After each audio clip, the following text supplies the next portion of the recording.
2024 April മാസം 14-ാം തീയതി വിഷുവാണ് എന്ന് നമുക്കെല്ലാവർക്കും അറിയാമല്ലോ. നമസ്കാരം കൂട്ടുകാരെ.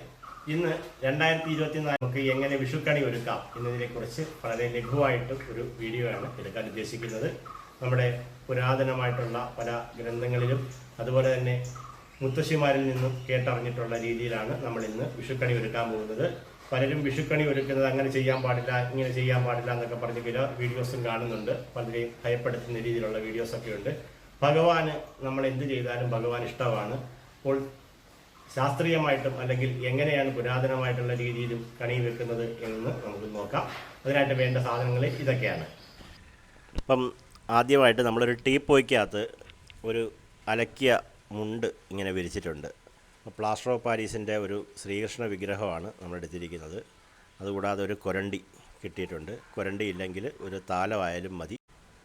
ഒരു മഞ്ഞപ്പട്ട്, ശ്രീകൃഷ്ണ ഭഗവാന് ഏറ്റവും ഇഷ്ടപ്പെട്ട ഒരു മഞ്ഞപ്പട്ട് കിട്ടുന്നെങ്കിൽ അത് മേടിച്ചിട്ട് അത് വിരിക്കുക. അതിനകത്ത് ശ്രീകൃഷ്ണ വിഗ്രഹം എടുത്തു വെച്ചിട്ട് ഒരു മാല, അത് മഞ്ഞ കളറുമായിട്ട് ചേരുന്നതോ തുളസി മാലയോ ഏതായാലും കുഴപ്പമില്ല. ഇതുപോലെ വിഗ്രഹം വെച്ച് മഞ്ഞപ്പട്ടും ചാർത്തിയിട്ട് നമുക്കൊരു നല്ല ഉരുളി, ഓട്ടുരുളി കിട്ടുവാണെങ്കിൽ ആ ഓട്ടുരുളിയിൽ കുറച്ച് ധാന്യം, നെല്ല് അല്ലെങ്കിൽ പച്ചരിയാണ് സാധാരണഗതിയിൽ ഇടുന്നത്. അപ്പം കുറച്ച് പച്ചരി അതിലേക്ക് സമർപ്പിച്ചതിന് ശേഷം ഗണപതിക്ക് ഒരു നാളികേരം വെക്കുക. ഓട്ടുരുളിക്കകത്ത് ആദ്യം നമ്മളങ്ങനെയാണ് വെക്കുന്നത്.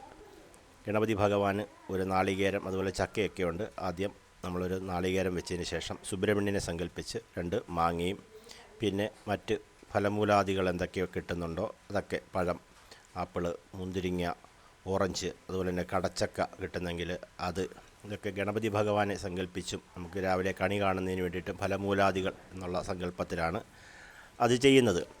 പിന്നെ ദേവിക്കായിട്ട് ഒരു വാൽക്കണ്ണാടി കിട്ടുവാണെങ്കിൽ അത്, അല്ലെങ്കിൽ സാധാരണ കണ്ണാടിയായാലും മതിയാകും. ഇപ്പം നമ്മുടെ സാധാരണ ഒരു വലിയ കണ്ണാടിയൊക്കെ അവിടെ വെച്ചാലും മതിയാകും. വാൽക്കണ്ണാടി തന്നെ നിർബന്ധമായിട്ടും വെക്കണമെന്നൊന്നുമില്ല.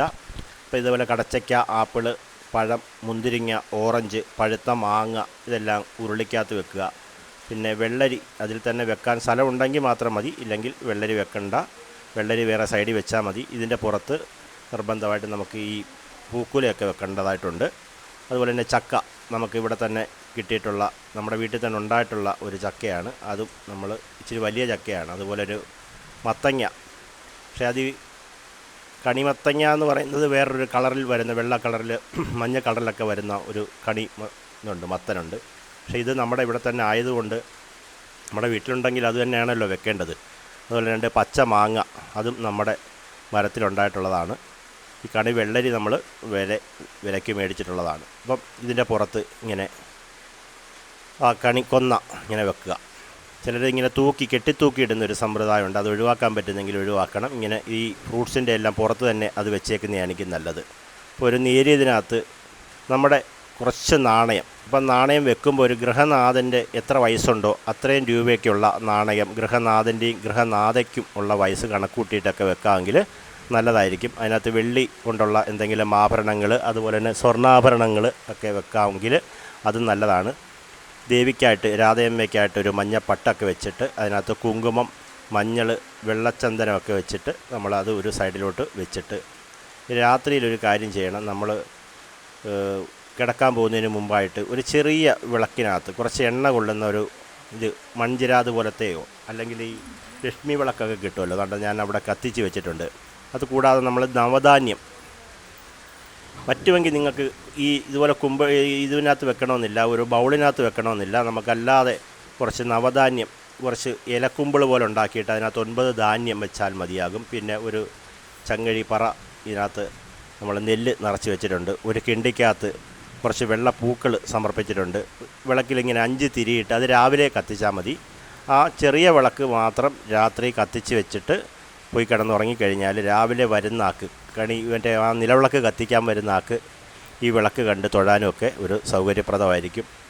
ആ കിണ്ടിക്കകത്ത് വെച്ചിരിക്കുന്ന വെള്ളപ്പൂവും ആ കിണ്ടിക്കകത്തിട്ട് കണി കണ്ട് തൊഴുത ശേഷം ആ കിണ്ടിയിലുള്ള വെള്ളത്തിൽ നമ്മുടെ മോതിരവിരൽ മുക്കിയിട്ട് 2 കണ്ണിലും തൊട്ട് പ്രാർത്ഥിച്ച് പോയാൽ അത്രയും നല്ലതായിരിക്കും. നന്ദി, നമസ്കാരം.